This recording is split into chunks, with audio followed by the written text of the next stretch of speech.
So discipline అంటే నాకు work విషయం అంటే నాకున్నంత అయితే ఎవరికి ఉండదు. బట్ యారగెన్స్ విషయం అది వాళ్ళ మిస్అండర్స్టాండింగ్ అండ్ మెల్లగా అండర్స్టాండ్ చేసుకుంటారు. కానీ అనిపించిందా ఒకవేళ యారగెన్స్ తగ్గించుకుని ఉంటే ఈ పాటికి next level of director, top డైరెక్టర్స్లో కానీ టాప్ యాక్టర్స్లో కానీ ఒక పొజిషన్ ఉండేదేమో అని అనిపించింది? అదే అంటున్నా నేను, యారగెన్స్ లేకుండా నేను వర్క్ చేస్తే ఎవరితో వర్క్ చేయాలి? నేనేం చేయాలి? డైరెక్ట్ చేయాలి. ఫర్ ఎగ్జాంపుల్ నేను డైరెక్ట్ చేస్తున్నా, నువ్వు ప్రొడ్యూసర్, నువ్వు వచ్చి నాకు చెప్తావు ఇది ఇలా మార్చు అది అలా మార్చు, ఆ సినిమాలు ఎలా ఉంది అంటావు. నేను ఆ టైప్ ఆఫ్ ఫిల్మ్స్ చేయను. నా ఫిల్మ్ మేకింగ్ నీకు అర్థం కాదు కదా. సో అక్కడ టీం వర్క్ ఉండాలి, ఉండదు కదా మరి. అక్కడ నేను డైరెక్టర్గా నేను న్యాయం చేయలేను. నేను ఇలాంటి సినిమా రాదు నీకు, నేను తీసిన సినిమా అంత ఇంపాక్ట్ఫుల్గా దాంట్లో 10% కూడా రావు. నేను కాంప్రమైజ్ అయితే ఇంకెక్కడ కాంప్రమైజ్? నటుడిగా అయితే నటుడిగా నన్ను గుర్తించలేదు ఎవడు కాంప్రమైజ్ అవ్వడానికి ఫస్ట్. సో నాకు ఎక్కడ నేనేం చేయాలి మరి చెప్పను? నేను చేస్తే నేను టాప్ డైరెక్టర్ అయ్యేవాడినా? అలా వచ్చి అందరి మాటలు విని ఏదో ఒక టీం వర్క్తో ఒక సినిమా చేస్తే నాకంటూ ఒక గుర్తింపు వచ్చేదా? ఈరోజు మాట్లాడుతున్నట్టు నేను కోరుకుంది ఇదే కదా. నేను నిద్రపోయే ముందు గర్వంగా నిద్రపోవాలి. ప్రతిరోజు నేను అనుకున్నది జరుగుతుంది, లేకపోతే నేను విజువలైజ్ చేసుకుని జరుగుతుంది. ఒక్కోసారి ఎదురుతే పడుతుంది, దాని సొల్యూషన్ ఆలోచిస్తాను. ఇలా లైఫ్ నా ఛాలెంజింగ్ వెళ్తుంది. అదే నేను రిగ్రెట్తో పడుకుంటే రోజు అరే వాడు చెప్పింది పెట్టాను, అరే నేను అనుకున్న షార్ట్ తీయలేకపోయాను, అరే నేను అనుకున్న పర్ఫార్మెన్స్ నేను అనుకున్న కథ రాసుకోలేకపోతున్నాను, వీళ్ళు వచ్చి డిస్టర్బ్ చేస్తున్నారు, నేను అనుకున్న లొకేషన్ దొరకలేదు, వీళ్ళు ప్రొడ్యూసరు డిస్టర్బ్ చేస్తున్నాడు, మేనేజర్ మైండ్ గేమ్ ఒకటి ఉంటుంది, ఇంకోళ్ళ మైండ్ గేమ్ ఉంటుంది. అంటే మంచి మేనేజర్ దొరికితే వేరు, దొరకకపోతే కోడైరెక్టర్ ఒకలాగా ఉంటాడు, కంపెనీ నుంచి వస్తాడు. కోడైరెక్టర్ అనే వాళ్ళు సీనియర్, చాలా పెద్ద పెద్ద సినిమాలు చేసిన వాళ్ళు ఉంటారు. నేను చిరంజీవితో చేశాను, వాళ్ళతో చేశాను, కబుర్లు చెప్పుకోవడం ఉంటుంది వాళ్ళతో, వాళ్ళు డామినేట్ చేస్తారు. ఇలా రకరకాలు ఉంటాయి. ఇవన్నీ నేను చూశాను ముందే. నేను జూనియర్ ఆర్టిస్ట్గా ఉన్నప్పుడు ఇదంతా చూశాను. ఈ సిస్టంలో మనం వర్కౌట్ అవ్వదు, నేను అనుకున్న సినిమా తీయలేను. ఇప్పుడు రాజమౌళి లాంటి దర్శకుడు కూడా అన్లెస్ ఆర్జీవి తప్ప, ఆర్జీవి కూడా ఏంటో ఒక ఇగ్నోరెంట్గా నాకు యాక్షన్ కట్ తెలియదు అని వచ్చిన వ్యక్తి అరేంజ్ ఫిల్మ్ తీయగలిగాడు, అందరినీ కన్విన్స్ చేసి. అది అలాంటి కమ్యూనికేషన్ స్కిల్స్ ఉండాలి, ఆర్జీవి లాంటి కమ్యూనికేషన్ స్కిల్స్ ఉండాలి. అవి మేబీ నాలో లేకపోయి ఉండొచ్చు, బికాస్ నా ఇంటెన్షన్ డైరెక్షన్ కాదు. ఇప్పుడు RGV main intention was creating films, making films, directing films. నాది అది కాదు మెయిన్.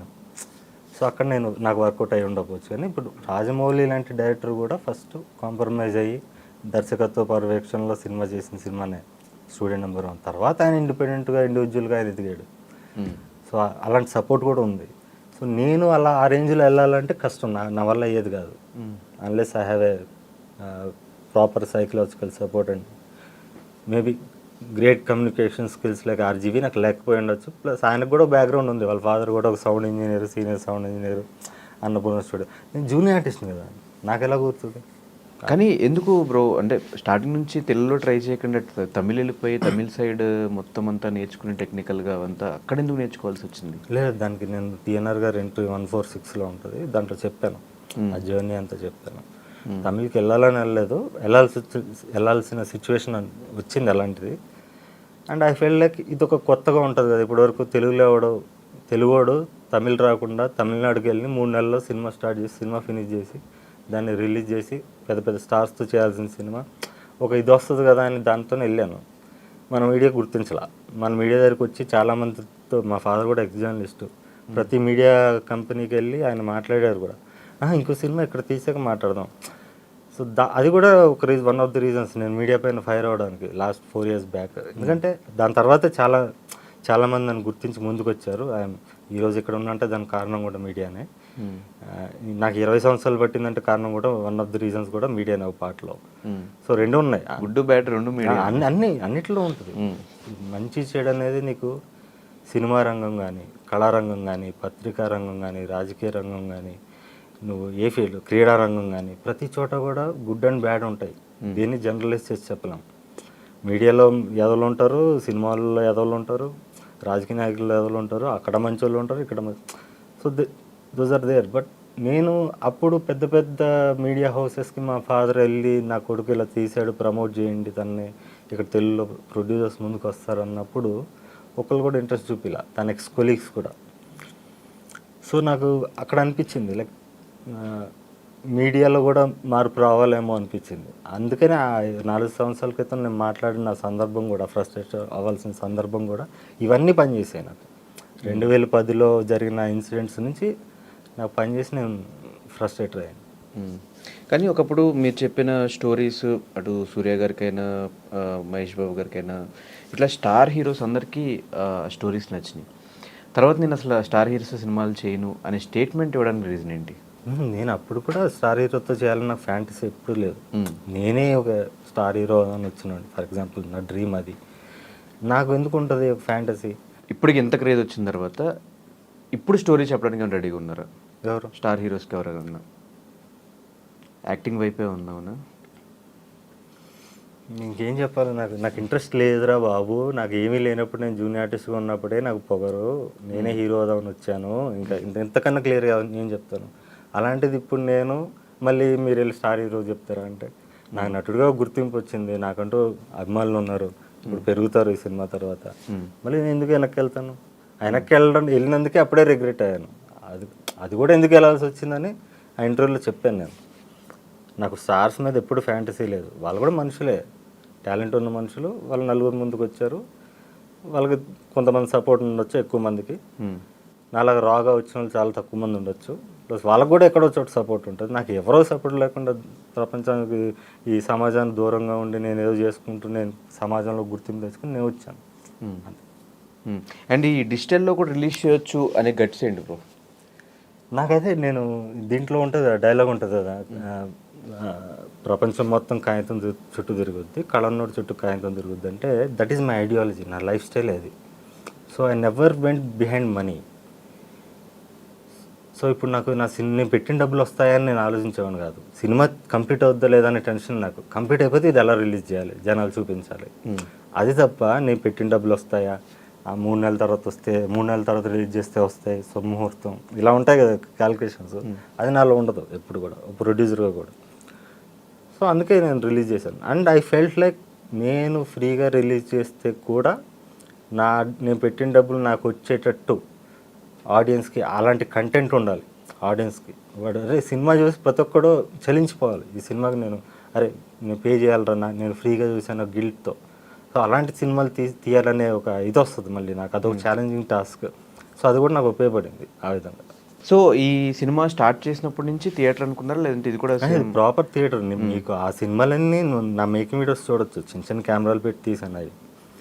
ఇది ప్రాపర్గా మీకు ఆర్ఎల్ఎక్సా, anamorphic lenses, daily Jimmy Jib, daily gimbal ఉంటుంది మీకు, ప్రతి షాట్లో కెమెరా మూవ్మెంట్ ఉంటుంది. ఇది ప్రాపర్గా నేను సినిమాటిక్గా తీసాను ఖర్చు పెట్టి. అండ్ ఈ ఆన్ సెట్ లొకేషన్లో స్టోరీ రాసుకోవడం, స్టోరీ ఫైనల్ వరకు కూడా క్లైమాక్స్ ఏంటో మీకు తెలియకపోవడం, ఇదేంటి? అంటే అంతా అయిపోయిన తర్వాత కదా మనం సినిమా అంటే నేను జర్నీలో అంటే నేను నిర్బంధం నుంచి అలా స్టార్ట్ చేశాను. ఇంతకుముందు లైక్ కథ రాసుకునేవాడిని, ఒక్కనే రాసుకుని స్క్రిప్ట్ రెడీ చేసుకుని ఏమన్నా డైలాగ్ వర్షన్ కొంచెం అటు ఇటు ఉంటే ఆన్ లొకేషన్ చేసేవాడిని తప్ప మెజారిటీ ఆఫ్ ద స్క్రిప్ట్ నేను రాసుకుని బౌండ్ స్క్రిప్ట్తో వెళ్ళేవాడిని. ఎందుకంటే నేను యాక్టర్ని కాదు కాబట్టి వాళ్ళతో చేపించారు. అక్కడ నేను ఫెయిల్ అయ్యాను. First 3 films as a director నేను చాలా ఐఎమ్ ఏ ఫెయిల్యూర్ డైరెక్టర్. ఎందుకంటే నా పొటెన్షియల్ అది కాదు, నా మెయిన్ పొటెన్షియల్ అది కాదు. నేను ఎప్పుడైతే యాక్టర్గా టర్న్ అయ్యానో నేను బెటర్ డైరెక్టర్ అయ్యాను. బెటర్గా ఇంకా యాక్టర్స్తో పర్ఫామ్ చేయించుకోగలుగుతున్నాను. ఎందుకంటే నేను యాక్ట్ చేసి చూపిస్తున్నాను, నేను యాక్ట్ చేస్తున్నాను. నన్ను చూసి నా కాంబినేషన్ ఉండేవాళ్ళు నేను ఎలా చేస్తున్నాను చూసి ఆ టైమింగ్ పట్టుకుని వాళ్ళు చేయగలుగుతున్నారు. సో అట్లా నా సినిమా ఇంకా బాగా వస్తుంది. లాస్ట్ సినిమాలో చూసుకున్నా కూడా కొన్ని సినిమాల నుంచి మీ దాంట్లో బూతులు ఎక్కువ వినిపిస్తూ ఉంటాయి. ఎందుకు అని అడిగితే ఏం చెప్తారు బ్రో?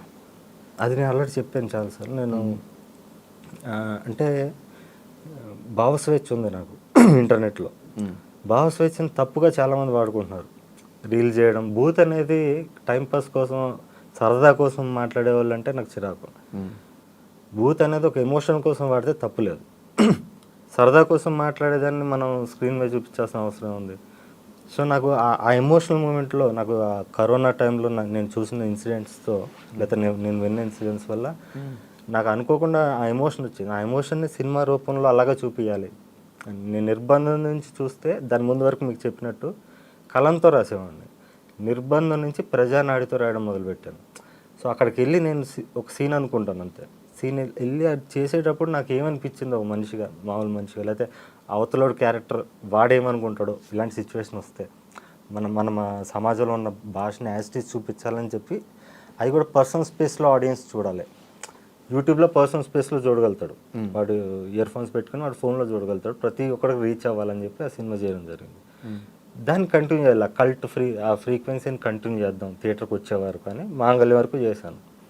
ఇప్పుడు మళ్ళీ మెయిన్ స్ట్రీమ్కి వస్తున్నాను. ఇప్పుడు ఒక్క బూత్ కూడా లేకుండా పర్సనల్ స్పేస్లో చూసే మెయిన్ స్ట్రీమ్ ఫిల్మ్స్ని ఇప్పుడు మీరు మీ కుటుంబ సభ్యులతో కలిసి భోజనం చేస్తూ సినిమా చేయాలని ఇప్పుడు వచ్చి సంకల్పించుకుని దాని ప్రకారంగా నేను ఈ సినిమా తీశాను.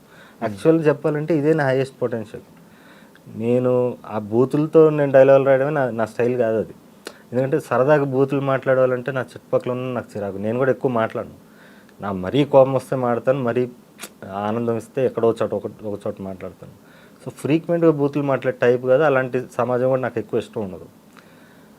సో ఇది ఇప్పుడు నేను మెయిన్ స్ట్రీమ్కి చేస్తుంది వాట్ ఎవర్ ఈ డైలాగ్స్ ఏవైతే ఉన్నాయో ఇది నా actual writing, original writing. So ఇక్కడ మీకు ఆ ప్రాబ్లం ఉండదు, ఆ ఎఫెక్ట్ కానీ ఆ ఫైర్ కానీ ఎక్కడ తగ్గదు వాటితో కంపేర్ చేస్తే. సో ఈ సినిమాలో బూతులు అయితే ఎక్కువ చూడడం, బూతులు ఉండవు అసలు. థియేటర్కి వెళ్ళి నాకు యూఏ సర్టిఫికేట్ ఇచ్చారు సెన్సార్. సో మీరు మొన్న ప్రెస్ మీట్లో మాట్లాడుతూ గ్రూపులు కట్టే వాళ్ళని, టీం వర్క్ చేసే వాళ్ళని నేను దగ్గరికి రానివ్వను అని చెప్పారు. స్టేట్మెంట్ రీజన్ ఏంటి? అంటే there are 2 kinds of people I have seen నా లైఫ్లో. ఇప్పుడు చదువుకున్నాడు ఉన్నాడు, సాఫ్ట్వేర్ ఎంప్లాయ్ ఉన్నాడు ఒకడు, ఐ వర్క్ ఫర్ గూగుల్ అంటాడు. ఐ వర్క్ ఫర్ గూగుల్ అంటే నేను గూగుల్ పనిచేస్తున్నాను అని గొప్ప చెప్తాను. అలా చెప్పేవాడు మీరు CEO స్థాయిలో ఏదో గొప్ప స్థాయిలో ఉంటాడు, లేదా ఫ్యూచర్లో గొప్ప స్థాయిలోకి వెళ్తాడు. ఇంకోటి ఉంటాడు రెండో type, we are Google team man అంటాడు. అంటే వాడు, నేను చూశాను చాలామందిని, 90% ఆఫ్ పీపుల్, నాది ఎప్పుడు జడ్జ్మెంట్ రాంగ్ అవ్వదు.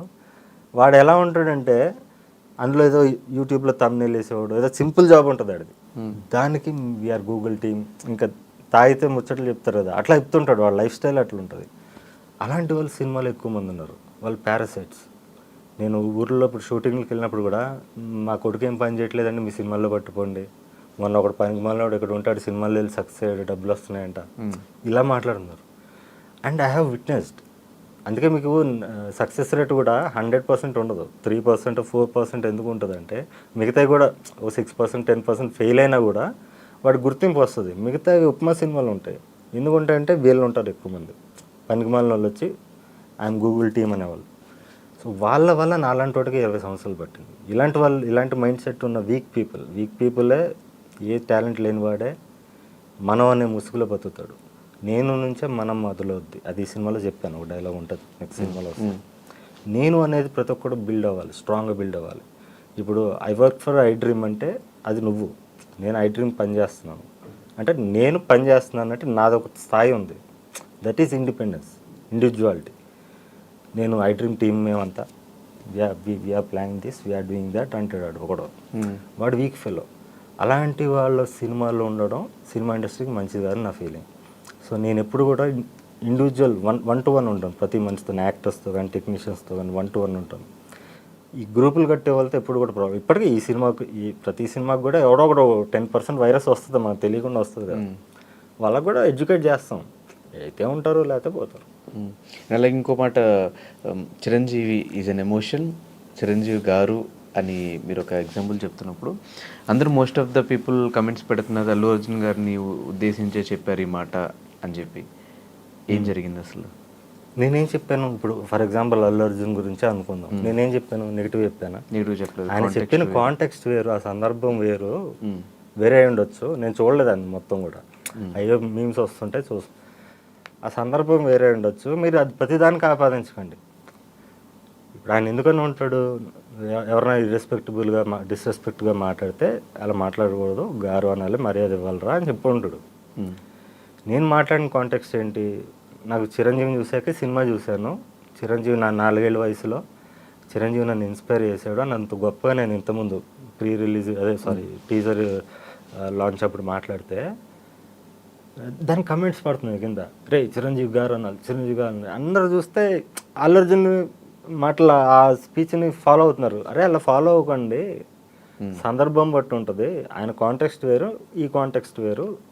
చిరంజీవి అనేది నాకు ఎమోషను. అఫ్కోర్స్ ఆయన డైరెక్ట్ ఉంటే చిరంజీవి అని పిలుస్తాం, కామన్ సెన్స్ కదా, అది నేను చెప్పాను. సో అల్లు అర్జున్కి దీనికి ఎటువంటి సంబంధం లేదు. ఫస్ట్ ఒకవేళ ఉన్నా అది తప్పులేదు దాంట్లో. ఆయన కాంటెక్స్ట్ వేరు, ఈ కాంటెక్స్ట్ వేరు అని చెప్పాను, ఎక్స్ప్లెయిన్ చేశాను. మేబీ వీళ్ళు కట్ చేసుకొని పెట్టుకుంటున్నారేమో, పూర్తి వీడియో చూస్తే రియలైజ్ అవుతారు. కానీ ఏ సినిమాకి మీకు అప్పుడెప్పుడు సురేష్ బాబు గారు సపోర్ట్ ఒకటి వచ్చారు ఒక సినిమాకి, దాని తర్వాత ఎక్కడ ఏ సెలబ్రిటీ ఇండస్ట్రీ దగ్గర నుంచి రాలేదు ఎవరు. సో ఈ సినిమాకి విశ్వక్సేన్ గారు, బుచ్చిబాబు గారు అండ్ ఎస్కేఎన్ గారు, ఇంకా చాలా మంది వస్తుంది, నేను వద్దని చెప్పానని చెప్పారు. వాళ్ళు వస్తున్నారా, మీరు పిలుస్తున్నారా, అసలు ఏం జరిగింది అక్కడ ఈవెంట్కి వచ్చేటప్పుడు? వాళ్ళు ఎందుకు వస్తారు? ఓ మా సార్ పోటుగాడు పీకుతున్నాడు ఊరుకుంటూ వస్తారా? The where encouraging me, like నాతో ఇప్పుడు 4 years జర్నీ. ఏ సినిమాకి అంటున్నావు నువ్వు? అప్పుడు సురేష్ బాబు గారు వచ్చిన సినిమా 2016లో, ఏది teaser launch event, press meet. తర్వాత మళ్ళీ ప్రెస్ మీట్ పెట్టలే ఇప్పటివరకు నేను. మళ్ళీ ఇప్పుడు పెట్టా. ప్రెస్ మీట్ ఎందుకు పెట్టాలి? ఇది నేను కల్ట్ ఫిల్మ్, ఇది మొత్తం జనాలందరినీ చూడండి అని ఎందుకు చెప్తాను నేను? జనాల్లో అదే వైబ్ తీసుకురావాలి, లెట్ ఇట్ కమ్ అని వదిలేసాను. అవి ఇండిపెండెంట్ ఫిల్మ్స్ లాగే ట్రీట్ చేశాను. ఇప్పుడు మళ్ళీ మెయిన్ స్ట్రీమ్కి వస్తున్నా కాబట్టి ఇప్పుడు నేను నాకు బాగా నచ్చిన వ్యక్తుల్ని పిలిచా. అప్పుడు మా ముగ్గురు వ్యక్తులను పిలిచా. ఆ ముగ్గురు ఎందుకంటే నాకు నచ్చారు. మేబీ నాకు పర్సనల్గా ఎక్కువ, అంటే చాలామంది అంటే సినిమా పరంగానే పర్సనల్గానే అట్లా, అంటే సినిమా అదే పర్సనల్గా the way they speak high about you. ఇప్పుడు మనిషి ఆలోచన అదే, నేను ఇంటలెక్చువల్ ప్రాపర్టీకి మర్యాద ఇచ్చేవాడినే మర్యాద ఇస్తా అని చెప్పాను కదా. ఇప్పుడు నువ్వు సరోజ్ అనుకో, నేను పెద్ద స్థాయిలో ఉన్నాను, ఫర్ ఎగ్జాంపుల్ ఫైనాన్షియల్, ఎట్లా ఏమో బాగా చేస్తున్నావు అని చెప్పే ఒకటి ఉంటుంది. సరోజ్ చాలా బాగా చేసావు, ఇది బాగా నచ్చింది, నువ్వు వెళ్తున్నవే కరెక్ట్ అని చెప్పేవాళ్ళు ఒకళ్ళు. అట్లా రకరకాల పర్సన్స్ ఉంటారు కదా. సో అందరూ ఎంకరేజ్ చేసేవాళ్ళు. ఒక్కొక్కరితో ఒక స్టైల్ ఉంటుంది, మనకు ఒక స్టైల్ నచ్చుద్ది, అవతల రియాక్షన్ నచ్చింది. అలా నచ్చేది ఏదో ఒకటి ఉండొచ్చు, ఏదో పాయింట్ ఉండొచ్చు. సో దీనికి ఎంత బడ్జెట్ అయింది బ్రో పరాక్రమం? నేను బడ్జెట్లు చెప్పను, ఎందుకంటే బడ్జెట్తో సినిమాని ఇప్పుడు కొలవకూడదని నా ఫీలింగ్. కళకి కొలమానం కళకి కొలమానం కాసు కాదు. నువ్వు బడ్జెట్ ప్రకారం సినిమా, గొప్ప సినిమా, పెద్ద సినిమా, చిన్న సినిమా మాట్లాడాలంటే, మన సరవణ స్టోర్స్ కొడుకుది వచ్చింది సినిమా. ఎవరు? సరవణ స్టోర్స్ వాళ్ళ కొడుకు. 100 కోట్లు 60 కోట్లు పెట్టి తీశారు, శివాజీ సినిమాలాగా ఉంటుంది. అది పెద్ద సినిమానా? కాదు. ఉయ్యాల జంపాలు వచ్చింది, అది చిన్న సినిమానా దాని ముందు? అలా ఉండదు. సో అందుకని బడ్జెట్ గురించి మాట్లాడడం నాకు ఇష్టం లేదు. ఎందుకంటే సినిమా అంటే బిజినెస్ కదా బ్రో. బిజినెస్ మనం ఎందుకు మాట్లాడుకోవాలి? మనం ఇప్పుడు క్రియేటివ్ ఆస్పెక్ట్స్ గురించి, ఆడియన్స్కి బిజినెస్తో సంబంధం ఏంది అసలు? ఆడియన్స్ సంబంధం లేకపోయినా ప్రొడ్యూసర్కి ప్రొడక్షన్ అది నేను డిస్ట్రిబ్యూటర్తో మాట్లాడుకుంటా కదా. మనం ఇప్పుడు ఆడియన్స్తో మాట్లాడుతున్నాం కదా. ఆడియన్స్కి ఏం సంబంధం? ఇన్ని కోట్లు కలెక్ట్ చేస్తే నీకేమైనా ఇస్తాడా? 10 రూపాయలు ఇస్తాడా? అలా ఉండదు. ఎందుకు ఉంటుంది? నీ గుండెల్లో ఎన్ని సంవత్సరాలు నిలిచిపోయింది అనేది సినిమా. శంకరాభరణం అయితే మరి ఎన్ని కోట్లు వచ్చినాయి శంకరాభరణంకి? కొన్ని ఫిల్మ్స్ గొప్ప ఫిల్మ్స్ అంతే. ఇప్పుడు ఆపద్ బాంధవుడు ఉంది, అది గొప్ప సినిమా, ఫ్లాప్. అది చంటబ్బాయి ఉంది, ఫ్లాప్, గొప్ప సినిమా. అలా ఉండవు కదా. స్వయం కృషి, రుద్రవీణ, ఇవన్నీ గొప్ప సినిమాలు. అలా బడ్జెట్ ఇవన్నీ జనాల్లోకి అనవసరంగా తీసుకెళ్తున్నారు. అసలు అది కరెక్ట్ కాదు. గొప్ప ఎప్పుడు కూడా సినిమా పెద్ద సినిమా, చిన్న సినిమా అని ఉండదు. మంచి సినిమా, పిచ్చి సినిమా రెండే ఉంటాయి. సో ఇప్పుడు మీరు తీసిన సినిమాలకైనా అట్లీస్ట్ బడ్జెట్ రికవర్ అయినందా? లాస్ట్ సినిమాలు మీరు ప్రొడ్యూస్ చేసిన సినిమాలు బడ్జెట్ రికవర్ అవ్వడం కన్నా కూడా నాకు అభిమానులు తెచ్చిపెట్టింది. అంటే నాకు వచ్చి ఫండ్ చేసే అభిమానులు, అంటే సెపరేట్గా వచ్చి నువ్వు సినిమా చేయి, నీకు నచ్చినట్టు చేయి, నీ వెనక నేను ఉంటాను, నేను నీకు ఇంత ఫండ్ చేయగలను, నీ వెనక నిలబడగలను అని వచ్చేవాళ్ళని చాలామంది తీసుకొచ్చాయి. అంటే నేను ఐ బిలీవ్ ఇన్ కంటెంట్ ఎప్పుడు ఎమోషనల్గా నిన్ను కనెక్ట్ చేస్తుంది ఆడియన్స్ని. అది ఇప్పటికీ చిరస్థాయిగా ఉంటుంది. నువ్వు అప్పటికప్పుడు ఏదో మాయ చేసి మభ్య పెట్టారు. 2 రకాలుగా బిజినెస్ 2 రకాలుగా చేస్తారు కదా. ఈ క్రియేటివ్ బిజినెస్ కూడా అంతే. నువ్వు అప్పటికప్పుడు ఏదో వాళ్ళ కాసు చూపించి సినిమాలు తీసి నువ్వు సొమ్ము చేసుకోవడం వేరు. నువ్వు వాళ్ళ పనికి వచ్చే సినిమా తీసి నా వెనక నిలబడండి, నేను ఇంకా మంచి సినిమాలు తీయడం అనడం వేరు. సో ఆ 2 కేటగిరీలో చేశాను కాబట్టి నాకు వాటి గురించి నాకు పెద్ద ప్రాబ్లం రాలేదు. సో ఇప్పుడు ఈ సినిమాలో ఏం చూపించబోతున్నారు? ఈ సినిమాలో నేను లోవరాజ్ అనే ఒక క్యారెక్టర్, వాడి లైఫ్ చూపించబోతున్నాను. లోవరాజ్ అనే క్యారెక్టర్ ప్రతి మనిషిలో ఉంటుంది. ఇప్పుడు నువ్వు ఉన్నావు అనుకో, సర్కిల్లో కానీ, లేకపోతే నీ ఆఫీస్లో కానీ, లేకపోతే ఒక ఆటో డ్రైవర్ కానీ, ఒక సాఫ్ట్వేర్ ఇంజనీర్ కానీ, ఒక పళ్ళు అమ్ముకునే వ్యక్తి కానీ, ఏదైనా కొరియర్ బాయ్ కానీ, సామాన్యుడు, ఒక జొమాటో ఏజెంట్ కానీ, ఎవరన్నా కూడా లైఫ్లో మనకి శత్రువులు ఉంటారు, మనం చూసి ఈర్షపడే వాళ్ళు ఉంటారు, మనల్ని అవమానించిన వాళ్ళు ఉంటారు, మనం ప్రేమించే వాళ్ళు ఉంటారు, మనం కోల్పోయిన ప్రేమ ఉంటుంది, మనం గెలిచిన ప్రేమ ఉంటుంది, మన అమ్మతో మనకు ఒక బాండింగ్ ఉంటుంది, తండ్రితో ఒకటి ఉంటుంది. ఇవన్నీ నేను ఒక సినిమాటిక్ వేలో చూపిద్దాం అనుకున్నాను. ఇవన్నీ ఎలా అంటే రియలిస్టిక్గా ఉండాలి, అట్ ద సేమ్ టైం సినిమాటిక్గా ఉండాలి. ప్రతి మనిషికి ఒక డ్రీమ్ ఉంటుంది, ప్రతి ఒక్కడు వాడి లైఫ్లో వాడు హీరో.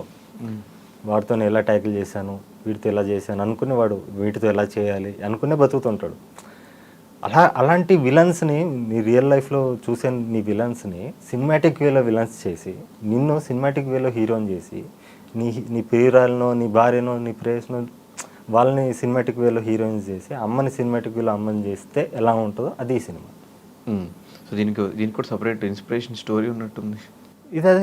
This is all. ఇప్పుడు నా లైఫ్ని సినిమాటిక్ వేలో నేను చూస్తే ఎలా ఉంటుంది అని నేను ఒక ఊహించి రాస్తాను కదా, అదే ఈ సినిమా. అందుకే ఐ మీ మై సెల్ఫ్ అని పెట్టాను. ఐ మీ మై సెల్ఫ్ అంటే ప్రతి మనిషికి ఇది కనెక్ట్ అవుద్ది, ప్రతి సామాన్యుడికి.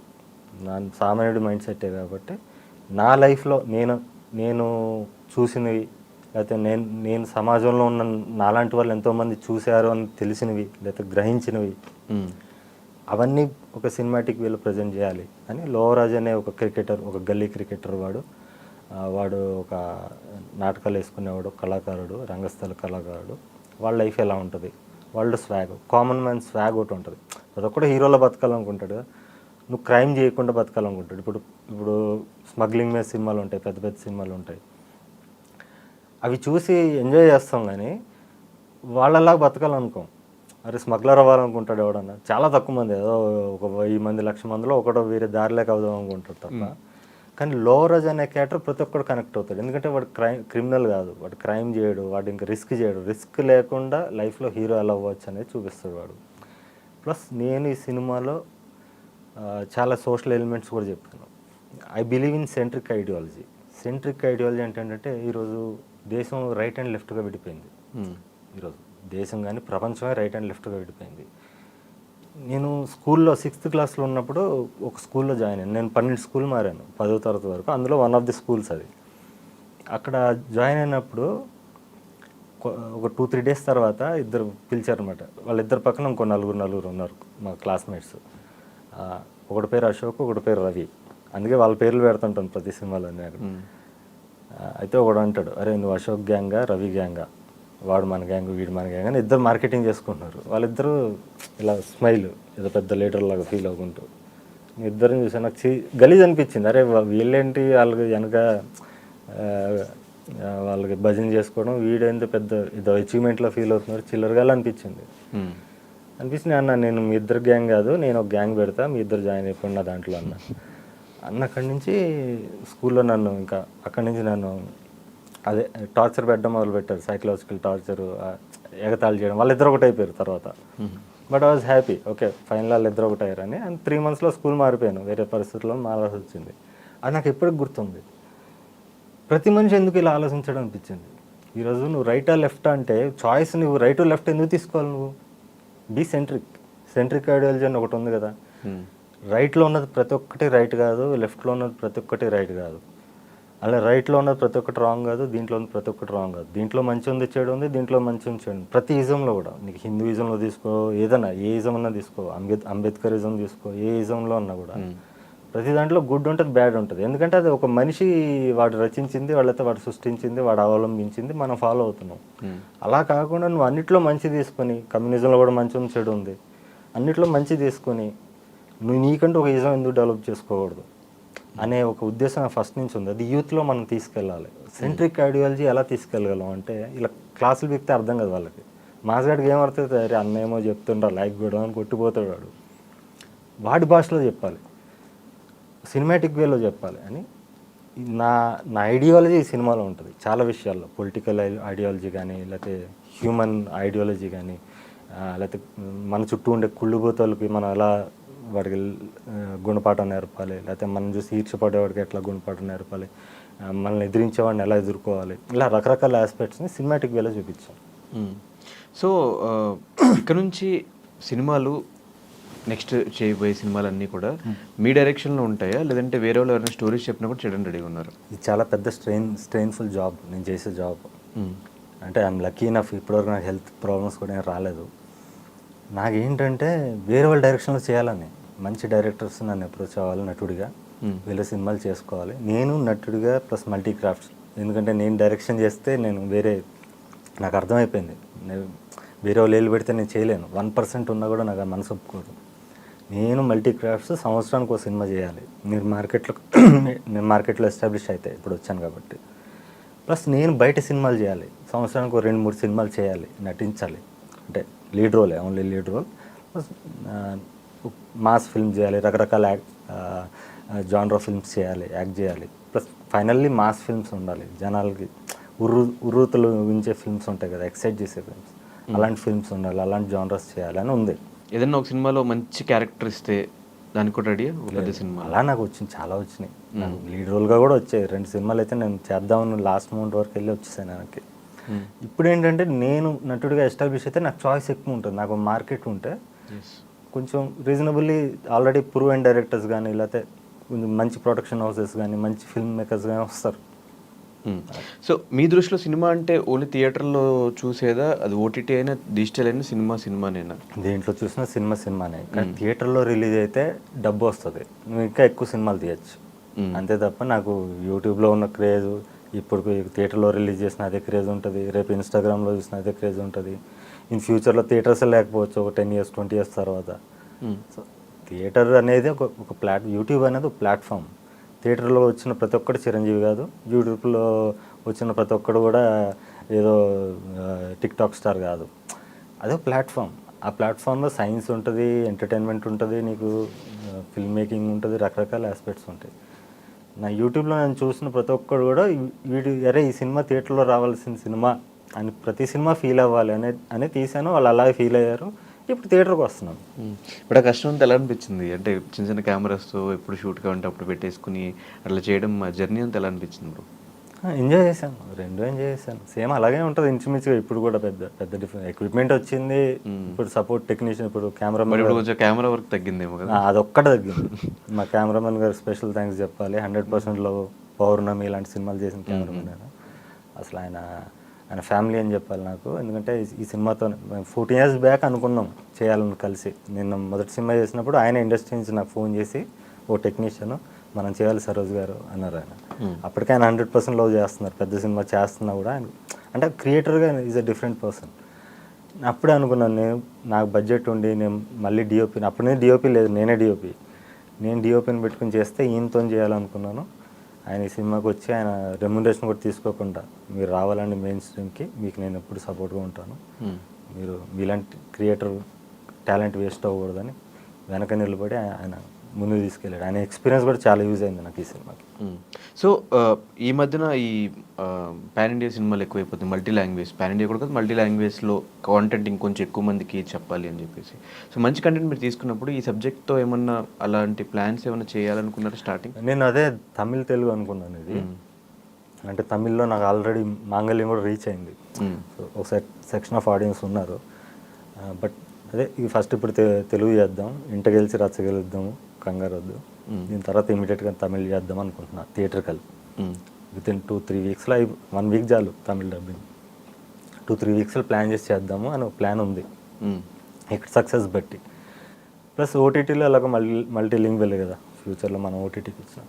సో ఆ నిర్బంధం అవంతా ఎందుకు ట్రై చేయలేదు ఇప్పుడు మల్టీ లాంగ్వేజ్లో? అంటే హిందీ కానీ కన్నడ కానీ ఆ లాంగ్వేజ్లో మంచి సబ్జెక్ట్, అది ఎక్కడ రిలీజ్ చేసినా మంచి రీచ్ ఉండే టాపిక్స్. అదే అప్పుడు కుదరలేదు, ఫ్యూచర్లో చేయాలి, ఇంకా ఫ్యూచర్లో చూద్దాం.